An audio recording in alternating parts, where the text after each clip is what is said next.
B flat, B, C, C sharp, D, E flat, and E, so on and so forth. They are called, all of this chord is called major chord. So when we say how to change into a minor chord, please imitate this. From this up to this, and so on and so forth again, they are all called minor chord. B flat minor, B minor. It's easy to understand the shape.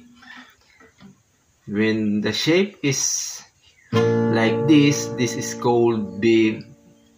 This is called major chord. When the shape is like this, the chord is called minor chord. Major chord. When changed into this shape, minor chord.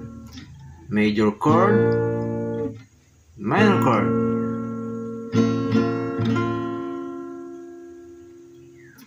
One thing is easy. This is uncomplicated.